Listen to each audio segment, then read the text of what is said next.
हमारे आपके महाराष्ट्र में हमारे 5 लाख लोग रहते हैं। या आप तो खुद सतारा में है, या आप खुद बताइए वो कैसा रहते हैं। 1 मिनट बता दीजिए किस प्रकार का कमरा है और क्या काम करते हैं। 10 बाय 10 खोली में वो अपना बीबी बच्चे पढ़ाई। सुन लीजिए, 10 बाय 10 के रूम में बीवी बच्चों के साथ रहते हैं।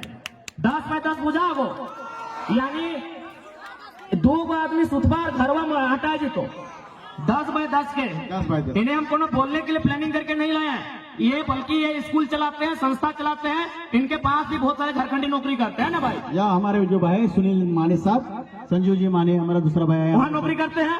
बात बरोबर है? बरोबर है।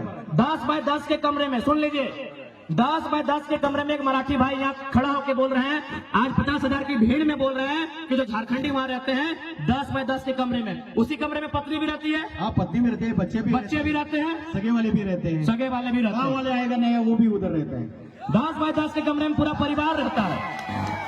हमारी लड़ाई कैसे गलत है भाई, कौन हिसाब से गलत है? अब एक बात हम क्लियर कहना चाहेंगे, जो लोग हमारी बात को सुन रहे हैं वह झारखंड के अलावा किसी राज्य से रहे। हमारी लड़ाई किसी राज्यवासी से नहीं है, बात को समझिए। हम बात कर रहे हैं 1932 खतियान की। अब सवाल है कि 1932 का खतियान का मतलब ये थोड़ी है कि जो लोग खतियानधारी नहीं है राज्य से चले जाए। ऐसा किसने कहा आपको? बिल्कुल नहीं। पहले समझिए कि खतियान का इस्तेमाल कहाँ होगा, खतियान का इस्तेमाल कहाँ होगा, उसका उपयोग कहाँ होगा। न हम लोग मांग कर रहे हैं कि खतियान के आधार पर इस झारखंड की स्थानीय नीति बने, क्योंकि सभी झारखंडी नहीं होंगे। 140 करोड़ लोग झारखंडी नहीं होंगे। बात को समझिए, जितने भी गैर झारखंड के लोग यहाँ रहते हैं और अपने राज्य में भी, यानी दोनों राज्य में रहते हैं। बात को समझिए, भारत की अभी जनसंख्या मान के चलिए अनुमान 140 करोड़ है, अनुमान मानते हैं, और झारखंड की जनसंख्या मोटा मोटी 3.5 करोड़ है। तो भाई पूरा का पूरा 140 करोड़ झारखंडी नहीं हो सकता है। समझिए बात को, 140 करोड़ जो भारत की जनसंख्या है वो सबके सब झारखंडी नहीं हो सकते हैं। तो झारखंडी कौन है? तो जो झारखंड के भूभाग में रहते हैं। तो हमारे खतियान आधारित नीति का मतलब है कि इस राज्य के जो मूलवासी हैं, इस राज्य के बाहर जिनका सरकारी नौकरी के अलावे किसी सरकारी दस्तावेज में कोई नाम नहीं है, क्योंकि बहुत कोई रेलवे का नौकरी करते हैं, कोई इलाहाबाद में है, कोई कानपुर में है, कोई कर सेंट्रल नौकरी कोई कहीं कर सकता है, तो वहां सरकारी नौकरी में उसका नाम हो सकता है, लेकिन उसके अलावे उसका नाम किसी दस्तावेज में नहीं है।